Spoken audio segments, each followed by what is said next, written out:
Hello everyone, welcome to the Panchsheel academy. Myself Kamal Singh Pawar.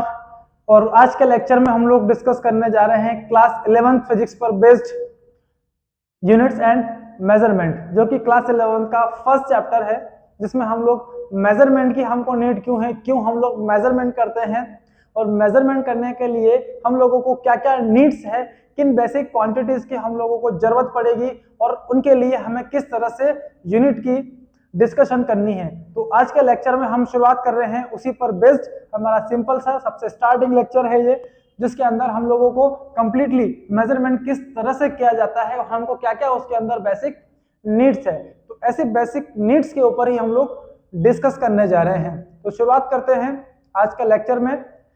सबसे पहले आप लोग अपनी कॉपी पेन उठाएं, नोट करना स्टार्ट करें और हर टॉपिक को, हर पॉइंट को बिल्कुल डीपली हमारे साथ स्टडी करते जाएं। जब तक आप प्रैक्टिस मेहनत नहीं करेंगे तब तक हम किसी भी टॉपिक को कितना भी एक्सप्लेन कर दें वो आप सीख नहीं पाएंगे। तो सीखने के लिए प्रैक्टिस का होना भी उतना ही जरूरी है जितना कि एक बेसिक किसी टॉपिक के बारे में हमारे लिए समझना जरूरी होता है। तो आज के लेक्चर में हम शुरू करने जा रहे हैं नीड्स फॉर मेजरमेंट की। तो सबसे पहले तो हम लोग डिस्कशन करते हैं कि मेजरमेंट की नीड हमको क्यों लगती है। तो मेजरमेंट आपने बहुत डिफरेंट टाइप के किए होंगे, हर कहीं हमको एक कोई ना कोई एक स्पेसिफिक एरिया हमको रिक्वायरमेंट होती है, हमको एक फिजिकल क्वांटिटी की एक कंप्लीट मेजरमेंट चाहिए होती है, हमको लेन देन के बहुत सारे काम करने होते हैं। तो डेली लाइफ में ऐसे ढेरों डिफरेंट वर्क हैं जहां पर हमको कहीं ना कहीं किसी ना किसी फॉर्म में मेजरमेंट की नीड हमको होती ही होती है। ओके, तो सबसे पहले हम डिस्कस करते हैं फिजिक्स के अंदर हम लोग क्या करने वाले हैं। तो फिजिक्स हमारा एक ऐसा सब्जेक्ट है, साइंस का एक ऐसा ब्रांच है जिनके अंदर हम ये सारे डिस्कशन जो कि मेजरमेंट पर बेस्ड होने वाली है वो करने जा रहे हैं। सो फिजिक्स क्या हो गया? Physics is that branch of science, physics is that branch of science in which we deal with the study of nature and natural phenomena. Okay, तो मेजरमेंट से पहले हम लोग थोड़ी डिस्कस किस पे कर रहे हैं, फिजिक्स होता क्या है उस पर। तो फिजिक्स क्या है? साइंस का हमारा एक ब्रांच जिसके अंदर हम जितने भी कैलकुलेशन करते हैं, लॉज पढ़ते हैं, रूल्स पढ़ते हैं, ये सारे के सारे लॉज हमारे बेस्ड होते हैं किसके ऊपर? नेचर के ऊपर। तो जिस तरह से नेचर वर्क करती है उसी नेचर के बेसिस पर हम अपने लॉज को क्या करते हैं? बनाते हैं। जैसे कि वाटर हमेशा हायर लेवल से कहां फ्लो होता है? लोअर लेवल की तरफ। तो हमने इस फिनोमेना का यूज करते हुए हमने रास्ते में डैम बनाए, टरबाइन लगाए और हमने उस एनर्जी का यूज करके इलेक्ट्रिसिटी को क्या कर लिया? डेवलप कर लिया। हवा, एयर हायर लेवल से कहां जा रही है? लोअर लेवल की तरफ। तो उस दौरान हम लोगों ने उसके बीच रास्ते में क्या लगा दिया? हमारी विंड मिल लगा दी। विंड मिल घूम रही, रोटेट हो रही है, किसकी हेल्प से? एयर की वेलोसिटी का यूज करते हुए। तो एयर की जो काइनेटिक एनर्जी है उससे हमने विंड को रन किया और उससे टरबाइन को रन करके क्या कर लिया? हमने इलेक्ट्रिक एनर्जी को डेवलप कर लिया। तो नेचर जैसे जैसे वर्क करा रहा है वैसे वैसे हम लोग हमारे रूल्स को क्या करते जा रहे हैं? डेवलप करते जा रहे हैं। जैसे किसी गेम में हमारे सामने कुछ स्टोरीज चलती है और हम देखते हैं कि इस गेम के ही अपने अपने क्या है? रूल्स। जैसे चेस आपने देखा होगा, तो चेस के अंदर पैदल का काम है स्ट्रेट चलना और क्रॉस जाके किसी को सामने वाले को मार देना। तो वैसे ही हमने हमारे रूल्स बनाए हैं कि ये वाला पार्टिकल, ये पर्सन ऐसे स्ट्रेट जा रहा है तो इसको जाते हुए हम किस तरह से यूज कर सकते हैं। तो नेचर को देख देख कर क्या क्या ये हो रहा है नेचर के अंदर, उन सारे बेसिक पॉइंट को स्टडी करते हुए हमने हमारे लॉज और हमारे प्रिंसिपल्स को डेवलप कर लिया है। तो फिजिक्स हमारा साइंस का ब्रांच हुआ जिसमें नेचर और नेचर के अंदर होने वाले बेसिक फिनोमेनास को हम लोग क्या कर रहे हैं? स्टडी कर रहे हैं। जैसे लाइटनिंग कैसे हो जाता है, लाइटनिंग के अंदर जो एनर्जी है, जो लाइटनिंग प्रोड्यूस हो रही है वो क्यों प्रोड्यूस होती है, क्या वो जो लाइटनिंग है जो हम यहाँ अर्थ पर यूज कर रहे हैं इलेक्ट्रिसिटी के फॉर्म में, ये दोनों सेम है या डिफरेंट है। अर्थक्वेक आता है तो कैसे हम उसका पता कर सकते हैं और क्यों अर्थक्वेक आता है, ये बेसिक कैलकुलेशन भी हम लोग यहाँ पर कर सकते हैं। तो फिजिक्स में सारे नेचर में होने वाले सारे फिनोमेनास को हम लोग क्या कर सकते हैं? स्टडी कर सकते हैं। तो इन्हीं फिनोमेना को जब हम स्टडी कर रहे हैं, इसी पर बेस्ड हमारा क्या बन गया, physical science. So to describe such phenomena, measurement of a quantity in volt is essential. तो ऐसे फिनोमेना को जब हम स्टडी करते हैं तो इन सब के लिए हमको क्या चाहिए, कहीं ना कहीं कुछ ना कुछ मेजरमेंट की हम लोगों को नीड्स होती है। इस मेजरमेंट की बेसिस पर ही हम क्या कर सकते हैं, हमारे कैलकुलेशन कर सकते हैं कि आज हवा की स्पीड इस डायरेक्शन में है और इतनी ज्यादा है, हमारा फैन 1 सेकंड में इतने राउंड पर सेकंड ये लगा सकता है, हमारा जो मीटर है लाइट का वो कितनी इलेक्ट्रिक एनर्जी को पर आवर कंज्यूम कर रहा है। ये सारी कैलकुलेशन हम लोग कर रहे हैं मेजरमेंट के थ्रू। तो फिजिक्स के अंदर हम जितने भी वर्क कर रहे हैं वो सब किस पर बेस्ड है, हमारे मेजरमेंट पर बेस्ड है। ओके, तो इसीलिए इस फिजिक्स को हम बोलते हैं एग्जैक्ट साइंस। क्या नाम दिया हमने इसको, एग्जैक्ट साइंस। एग्जैक्ट साइंस क्यों हम इसको बोल रहे हैं, तो हम इसलिए बोल रहे हैं क्योंकि यहाँ पर जितनी भी फिजिकल क्वांटिटीज हमारे पास है, हर फिजिकल क्वांटिटी का एक प्रॉपर हमारे पास मेजरमेंट है, और जहां हम मेजरमेंट की बात करते हैं वहां आता है एग्जैक्ट साइंस। तो physics is our exact science. Okay, एक साइंटिस्ट हुए अकॉर्डिंग टू लॉर्ड केल्विन, इनका स्टेटमेंट था when you can measure what you are speaking about and express in terms of numbers. जब भी आप कुछ स्पीक कर रहे हैं, बोल रहे हैं, और अगर उसकी कैलकुलेशन आप एक नंबर में किसी पर्सन को गिवन करते हैं, so you know something about it. इसका मतलब है कि आप उसके बारे में कुछ जानते हैं। फॉर एग्जाम्पल, जैसे आज का टेम्परेचर है 30 डिग्री सेल्सियस, तो हमने कुछ बोला, कितना टेम्परेचर है, कितना है 30 डिग्री सेल्सियस। तो इसमें हमने किस चीज का यूज किया, एक मेजर्ड वैल्यू का यूज किया कि 30 एक नंबर है, डिग्री सेल्सियस में इसकी कैलकुलेशन हम लोग कर रहे हैं, और ये एक्सप्लेन करता है कि आज का टेम्परेचर 30 डिग्री हो सकता है। इसका मतलब ये है कि जो पर्सन हमारी बात सुन रहा है उसको ये पता है कि इस पर्सन को इसके बारे में अपना एक नॉलेज है। हमारी electricity per hour 100 what 200 what consume हो रही है, और हम जब वर्ड यूज करते हैं 100 200, तो ये क्या है हमारे, ये हमारे कुछ फिक्स डिजिट्स के नंबर्स है। तो ये बताते हैं कि हमको इलेक्ट्रिसिटी का एक नॉलेज है। वैसे ही जब आप कुछ बोल रहे हैं और नंबर गिवन करते हैं, तो हमारा जो नॉलेज है वो काफी क्या होता है, अपडेटेड होता है, उसके बारे में हमें इंफॉर्मेशन होता है। बट अगर इसका अपोजिट ले हम, but when you can not express it in numbers, अगर हम इसे नंबर में एक्सप्रेस नहीं कर सके, जैसे आज हमने बोल दिया कि यार आज तो बहुत ज्यादा हाई टेम्परेचर है, अब सामने वाला कंफ्यूज कि हाई टेम्परेचर है तो क्या है, कितना है, तो हमने किसी भी नंबर को एक्सप्रेस नहीं किया। इसका मतलब है योर नॉलेज इज अनसेटिस्फैक्टरी। आपका जो नॉलेज है वो कैसा है, अनसेटिस्फाइड है, आप इस चीज को अच्छे से एक्सप्लेन नहीं कर पा रहे हैं।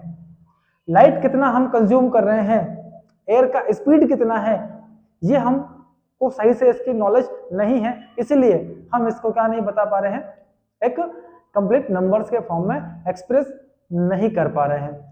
तो ऐसे ही केल्विन के अकॉर्डिंग हम बोल रहे हैं कि हमारे पास एक मेजरमेंट है, एक नंबर है, एक फिक्स डिजिट है, जिसे हम आसानी से एक्सप्लेन कर सकते हैं। तो फिजिक्स में जितनी भी क्वांटिटीज हम लोग स्टडी करने जा रहे हैं, हर क्वांटिटी का हमारे पास एक फिक्स क्या होगा, नंबर होगा, एक फिक्स कैलकुलेशन होगा।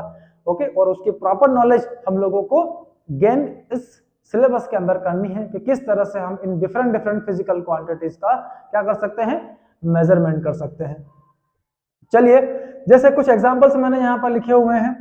If someone is suffering from fever, measurement of temperature is of body is essential. हम बोल रहे हैं कि यार आज तो इस पर्सन को बहुत ज्यादा क्या है, फीवर है।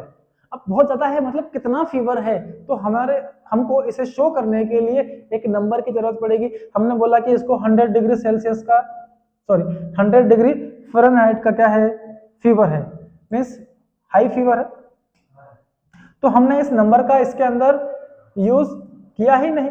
अगर आप नंबर यूज कर ही नहीं रहे हैं तो आप एक्सप्लेन कैसे करेंगे कि इस पर्सन को कितना फीवर है। तो हमें एक नंबर का इसके अंदर यूज करना कंपलसरी है। तो मेजरमेंट ऑफ इलेक्ट्रिक एनर्जी, जो इलेक्ट्रिक एनर्जी हम कंज्यूम कर रहे हैं हाउस होल्ड के अंदर, उसका भी हमको मेजरमेंट बहुत जरूरतमंद है। क्यों जरूरतमंद है ये मेजरमेंट हमें? क्योंकि इलेक्ट्रिसिटी का कितना बिल हमें पे करना पड़ेगा ये तो उसी पे तय होगा ना कि आपने इलेक्ट्रिक करंट कितना घर में यूज किया है। जितना हम यूज करेंगे उतना उसको क्या करेंगे, हम अमाउंट पे कर देते हैं।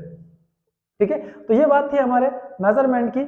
हमको कुछ ना कुछ डिजिट्स, कुछ नंबर्स हमको रिक्वायरमेंट होंगे, उसी के बेस पे हम आगे की डिस्कशन कर सकते हैं। जैसे मान लीजिए किसी किराने के शॉप पर हम शुगर खरीदने गए, वही शुगर खरीदने गए, हम उसको अमाउंट निकाल कर दे देते हैं कि हमको शुगर दे दो, तो वो जो शुगर हमको गिवन करेगा उसका कोई ना कोई डिजिट्स तो होगा, कोई ना कोई नंबर तो होगा, उसी बेस पे वो हमें वो शुगर गिवन कर सकता है। चलिए, तो हमें करना है क्या, मेजरमेंट। भाई हम दुनिया का जितना भी काम करते हैं सब मेजरमेंट के बेसिस पर करते हैं, बिना मेजरमेंट के बेस पर हम कोई भी वर्क कंप्लीट नहीं कर सकते हैं। तो मेजरमेंट करने के लिए हमको किन किन चीजों का नीड्स होगा, भाई मेजरमेंट करेंगे तो किसका हम लोग मेजरमेंट करेंगे, तो मेजरमेंट करने के लिए जो नीड्स हमको है उसकी हम डिस्कशन कर रहे हैं यहाँ पर। तो देखिए मेजरमेंट, हम हमारे आसपास जो जो चीजें अवेलेबल है जिनका आसानी से आप क्या कर सकते हैं, मेजरमेंट कर सकते हैं, हम उन्हीं क्वांटिटीज पर जा रहे हैं। अब जिनका आप मेजरमेंट कर सकते हैं उनको हम बोलते हैं फिजिकल क्वांटिटीज। तो फिजिकल क्वांटिटीज हमारा टॉपिक नंबर फर्स्ट है जहां पर हम क्वांटिटीज के बारे में डिस्कशन कर रहे हैं। तो फिजिकल क्वांटिटीज क्या क्या हो सकती है, तो फिजिकल क्वांटिटीज होगी हमारी those quantities which can be measured by an instrument. देखो यहाँ एक बड़े काम का वर्ड मैंने बोला है, इंस्ट्रूमेंट। भाई दुनिया का कोई भी मेजरमेंट हुआ, आप लोग जब उसको मेजर करने जाएंगे ना तो उसको मेजर करने के लिए आपको एक डिवाइस की हेल्प लगेगी। शुगर लेने शॉप पे गए, आपको किलोग्राम की नीड लगेगी। ओके, गाड़ी चलाने के लिए हम लोगों को पेट्रोल की नीड लगेगी, तो उसका एक अमाउंट होगा। तो हर फिजिकल क्वांटिटी को नापने के लिए हमको कोई ना कोई इंस्ट्रूमेंट की नीड लगती है। किसी को हम लीटर में कैलकुलेट करेंगे, किसी को हम मीटर में कैलकुलेट करेंगे, किसी को हम किलोग्राम में कैलकुलेट करेंगे, किसी को हम डिग्री सेल्सियस में कैलकुलेट करेंगे। तो हर एक क्वांटिटी के लिए हमको कोई ना कोई क्या लगेगा, एक इंस्ट्रूमेंट। भाई टेम्परेचर को नापना है, क्या डिवाइस यूज करें, स्पीड को नापना है, क्या डिवाइस यूज करें, तो कहीं ना कहीं हम कुछ ना कुछ डिवाइसेस का इस्तेमाल करते हैं। तो कोई भी मेजरमेंट हुआ, आप बिना डिवाइस, बिना इंस्ट्रूमेंट के हेल्प लिए उस मेजरमेंट को कंप्लीट नहीं कर सकते हैं। So those quantity which measured by an instrument to describe rules और laws of physics known as physical quantities. तो हमारे आसपास पाए जाने वाली वो सभी प्रकार की फिजिकल क्वांटिटीज जिनका हम आसानी से मेजरमेंट कर सकते हैं किसी ना किसी इंस्ट्रूमेंट की हेल्प से, ये सारी हमारे आसपास की क्वांटिटीज को क्या कहेंगे हम लोग, फिजिकल क्वांटिटीज बोला करेंगे। ओके, तो क्लियर है फिजिकल क्वांटिटीज क्या होती है जिनका हम मेजरमेंट कर सकते हैं। जैसे हमारे सामने यहाँ पर बुक्स रखी हुई है, कितनी बुक्स है इसकी काउंटिंग हम लोग कर सकते हैं, कितने पेजेस इनके अंदर होंगे उसकी हम आसानी से क्वांटिटी कर सकते हैं, काउंट कर सकते हैं। ये हमारे पास किसी सब्सटेंस का अपन मास कैलकुलेट कर सकते हैं। यहाँ ये भाई साहब इस दीवार को पुश कर रहे हैं तो कितना पुश कर रहे हैं या कितना ये भाई साहब पुल कर रहे हैं, उस फोर्स की हम लोग कैलकुलेशन कर सकते हैं कि कितना इस बॉडी के ऊपर फोर्स अप्लाई हो रहा है, उस फोर्स की हम लोग कैलकुलेशन कर सकते हैं। ये भाई साहब यहाँ पर खड़े खड़े अपनी हाइट की मेजरमेंट कर रहे हैं, तो इस डिवाइस की हेल्प से क्या कर रहे हैं, अपनी हाइट कैलकुलेट कर रहे हैं। तो यहाँ हम इस इंस्ट्रूमेंट की हेल्प से इस पर्सन की हाइट कैलकुलेट कर सकते हैं। ऐसे ही आज का टेम्परेचर कितना है, थर्मोमीटर की हेल्प से हम वो टेम्परेचर कैलकुलेट कर सकते हैं। ये हमारे पास बैटरी है, कुछ इलेक्ट्रिक वोल्टेज अगर यहाँ पर अप्लाई कर देंगे तो बल्ब आपका क्या हो जाएगा, ग्लो करना स्टार्ट कर देगा। कितनी वोल्टेज हमें अप्लाई कर रहे हैं उसकी कैलकुलेशन यहाँ से हम लोग कर सकते हैं। ये हमारे पास आयरन का रोड है, इस रोड का क्या लेंथ होगा, क्या इसका एरिया होगा, क्या इसका वॉल्यूम होगा, वो सारे बेसिक कैलकुलेशन हम किसी डिवाइस से कर सकते हैं। ये हमारे पास एक एरिया है, इस एरिया में ये लेंथ और ये विड्थ कितना है, इसका बेसिक कैलकुलेशन करके हम लोग आसानी से इस रेक्टेंगल का एरिया फाइंड कर सकते हैं। लेकिन जो भी हम यहाँ कैलकुलेशन कर रहे हैं, हर एक कैलकुलेशन के अंदर हमको कोई ना कोई एक डिवाइस का नीड लगेगा, बिना डिवाइस के हम लोग वो स्टडी नहीं कर पाएंगे। तो ऐसे सारी फिजिकल क्वांटिटीज नेचर में पाई जाने वाली जिनका मेजरमेंट हम किसी ना किसी डिवाइस की हेल्प से कर लेते हैं, वो हमारी क्या कहलाएगी, फिजिकल क्वांटिटीज। ओके, अब फिजिकल क्वांटिटीज तो हमारे पास ढेरों टाइप की है, हम कंफ्यूज हो जाएंगे कि कौन सी क्वांटिटी को किस तरह से हमें मेजरमेंट करना है। तो नेक्स्ट पार्ट में हमने एक सॉल्यूशन इसका निकाला और सॉल्यूशन ये मिला हमें कि जितनी भी फिजिकल क्वांटिटीज है उनको कुछ टाइप में अलग अलग बांट दो। ठीक है, तो हमारे पास यहाँ मेनली दो तरह की फिजिकल क्वांटिटीज है। Number one, fundamental quantities. Fundamental का मतलब होता है किसी को समझने का सबसे बड़ा बेस। स्टार्ट कहां से करें, वो स्टार्टिंग कौन है हमारी, फंडामेंटल। जैसे कि आप लोगों ने इंग्लिश यहाँ पे बोर्ड पे भी लिखा हुआ है, हम भी यूज कर रहे हैं। तो जो इंग्लिश हम लोग इस्तेमाल कर रहे हैं उसके लिए सबसे पहले हमको रिक्वायरमेंट होती है A B C D E F up to Z। Total letters हमने यहाँ इस्तेमाल किए कितने, 26। तो A से स्टार्ट करते हुए हम कहाँ जा रहे हैं, Z तक। और हम बनाते हैं, कभी हम बना लेते हैं राम बना लेते हैं, कभी हमने श्याम बना लिया, कभी हमने गीता बना लिया, कभी हम सीता बना रहे हैं। ये क्या चीज है, ये है हमारे वर्ड्स। किससे बने हैं, इन्हीं लेटर की हेल्प से बने हैं। तो ये जो अल्फाबेट्स यहां हमने इस्तेमाल किए हैं, ये अल्फाबेट्स क्या कर रहे हैं, आपके हेल्प कर रहे हैं इस चीज को समझने के लिए, इस वर्ड प्रॉब्लम को समझने के लिए। तो जितने भी अल्फाबेट्स हम लोग यूज कर रहे हैं इंग्लिश को समझकर उसके वर्ड्स बनाने के लिए, तो इस तरह से हमारी एक क्या बन जाती है, लैंग्वेज।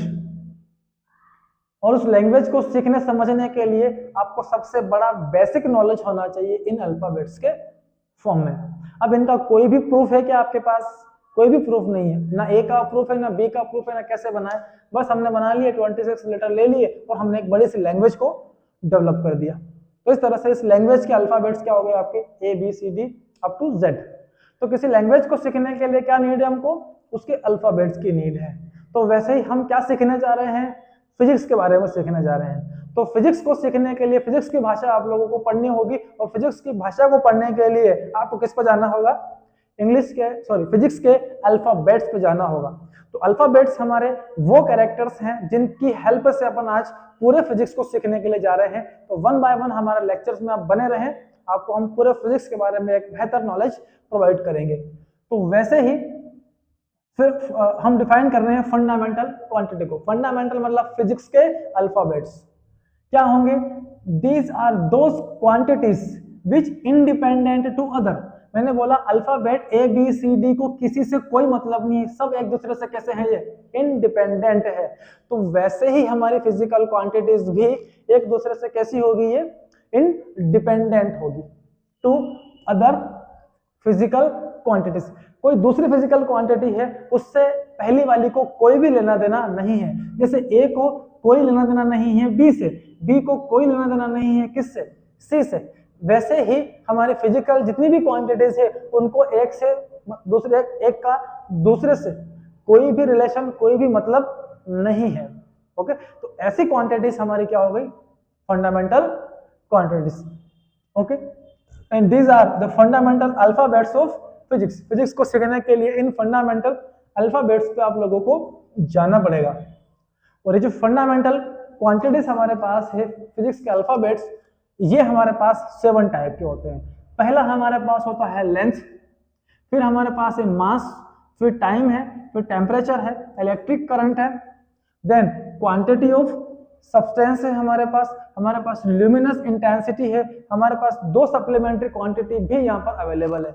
मेनली हमारे पास ये कितने टाइप के हैं, 7 टाइप्स की। तो 7 टाइप्स की आपके पास क्या है, फंडामेंटल क्वांटिटीज।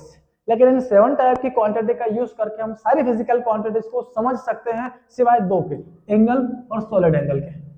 तो इनकी रिक्वायरमेंट हमको आगे लगी, देन हम लोगों ने 2 नई क्वांटिटी को और डेवलप किया और उनको हमने बोल दिया ये हमारी होगी सप्लीमेंट्री क्वांटिटीज।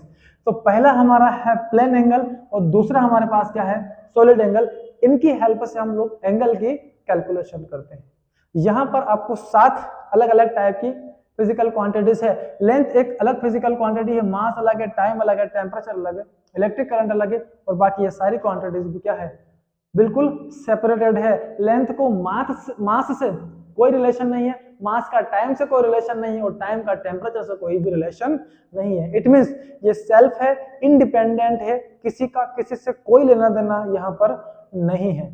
तो ऐसी सारी के सारी फिजिकल क्वांटिटीज का हमने नाम रखा क्या, ये हमारे फंडामेंटल्स होंगे, मतलब फिजिक्स को सीखने के लिए उसके अल्फाबेट्स होंगे। इन अल्फाबेट्स की हेल्प से हम कितनी ही वर्ड्स को डेवलप कर सकते हैं, जैसे इंग्लिश के लेटर की हेल्प से आप कितने ही वर्ड्स क्या कर सकते हैं, डेवलप कर सकते हैं। तो वैसे ही हमारे ये अल्फाबेट्स होने वाले हैं। चलिए, तो समझ आया आपको फंडामेंटल क्वांटिटीज क्या है, those quantities which independent to other physical quantities. Okay, और वो फंडामेंटल्स हमारे ये 7 होंगे। अब इन्हीं फंडामेंटल क्वांटिटी की हेल्प से हम लोग क्या करते हैं, बनाते हैं कुछ नई क्वांटिटीज। चलिए, तो हम आ जाते हैं नेक्स्ट टाइप पर, जो कि होगी हमारी डिराइव्ड क्वांटिटीज। तो डिराइव्ड क्वांटिटीज क्या होगी, जिन्होंने डिराइव किया होगा किसकी हेल्प से, फंडामेंटल क्वांटिटीज की हेल्प से। तो ऐसे सारी क्वांटिटीज जिनमें फंडामेंटल क्वांटिटीज का यूज हो, उनसे नई क्वांटिटी बनती हो, वो सारी क्वांटिटीज क्या हो जाएगी, हमारी डिराइव्ड क्वांटिटी। सो डिफाइन करते हैं those quantities which are depends on fundamental quantities. अपनी रिलेशन के लिए, अपनी क्वांटिटी के लिए इन्हें डिपेंड होना पड़ता है किसके ऊपर, फिजिक्स के अल्फाबेटिकल डिजिट्स पर। कौन है वो, fundamental quantities are known as derived quantities. Okay, तो ऐसे क्वांटिटीज जो फंडामेंटल पर डिपेंड है क्या कहलाएगी, हमारी डिराइव्ड क्वांटिटी। जैसे आपके सामने है एरिया, एरिया को हम फाइंड आउट करते हैं लेंथ इंटू विड्थ की हेल्प से। लेंथ इंटू विड्थ करेंगे क्या मिल जाएगा आपको, एरिया। ये लेंथ एक फंडामेंटल क्वांटिटी है, ये वाला विड्थ भी एक फंडामेंटल क्वांटिटी है। इन दो फंडामेंटल क्वांटिटी की हेल्प से अपन ने क्या बनाया, एरिया बनाया। ऐसे हमारे पास वॉल्यूम है, तो volume is equal to length into width into height. इन तीनों लेंथ का मल्टीप्लाई करेंगे तब जाके अपने को क्या मिलेगा, वॉल्यूम मिलेगा। हमने स्पीड स्टडी किया है, स्पीड इज इक्वल टू होता है डिस्टेंस अपॉन टाइम। डिस्टेंस एक फंडामेंटल क्वांटिटी है, लेंथ, लेंथ का एक फॉर्म है ये, डिवाइड में कौन है, टाइम। इन दो फंडामेंटल से क्या बना, स्पीड। आपका acceleration, acceleration is equal to क्या होगा हमारा, वेलोसिटी डिवाइडेड बाय टाइम। दो फंडा, इसमें वेलोसिटी ऑलरेडी डिराइव्ड है, वेलोसिटी के अंदर क्या है, डिस्टेंस बाय टाइम, ये खुद हमारे डिराइव्ड है। इनसे क्या बना हमारा, एक्सेलरेशन। ऐसे ही force equal to mass into acceleration, impulse equal to mass into velocity. Okay, तो इस तरह से हमारे पास ढेरों टाइप की हम क्या कर सकते हैं, ये डिराइव्ड क्वांटिटी को बना सकते हैं। टॉर्क ले लो, torque is equal to force into perpendicular distance. बहुत सारी क्वांटिटीज है, हम लोग वन बाय वन है, सभी के बारे में हम लोगों को हम वन बाय वन डिस्कशन करना है और ये रिलेशन हम लोगों को क्या करना है, बनाते चले जाना है। वर्क हो गया, work is equal to force into displacement. Energy हो गई फोर्स इनटू डिस्प्लेसमेंट। पावर हो गया वर्क अपॉन टाइम। ठीक है, स्ट्रेन हो गया change in length bye original length. Stress हो गया हमारा फोर्स बाय एरिया। प्रेशर हो गया हमारा फोर्स बाय एरिया। तो ऐसी हजारों, यूं कहें हम infinite fundamental, infinite derived quantity हम लोग यहाँ पर बना सकते हैं। यूज किसका करके, सारा का सारा फंडामेंटल क्वांटिटी का यूज करते हुए। ओके, तो आज के लेक्चर में इतना ही। आज के लेक्चर में हमने सीखा कि फिजिकल क्वांटिटीज क्या होती है और हम इसकी फिजिकल क्वांटिटी में कितने टाइप होते हैं और कितने हम रिलेशंस डिराइव्ड क्वांटिटी के यहाँ पर बना सकते हैं। तो आज के लेक्चर में हम यहीं पर इसको फिनिश करेंगे। नेक्स्ट लेक्चर में आप जरूर हमको ज्वाइन करें और नेक्स्ट लेक्चर में हम लोग इन फिजिकल क्वांटिटी पर बेस्ड कुछ यूनिट को डिसाइड करने जाएंगे कि किस तरह से इन फिजिकल क्वांटिटी को हम लोग मेजरमेंट करेंगे। तो ऐसे ही मेजरमेंट क्वांटिटी को मेजरमेंट करने के लिए यूनिट की हमको रिक्वायरमेंट होगी। तो वो यूनिट्स क्या होगी, इसके बेसिक कैलकुलेशंस हम लोग डिस्कस करेंगे नेक्स्ट लेक्चर में। तब तक के लिए हमारे साथ बने रहें, चैनल को लाइक सब्सक्राइब जरूर करें और जो भी हम आपको एक्सप्लेन कर रहे हैं उनके आप नोट्स जरूर प्रिपेयर कर लें। Thank you so much.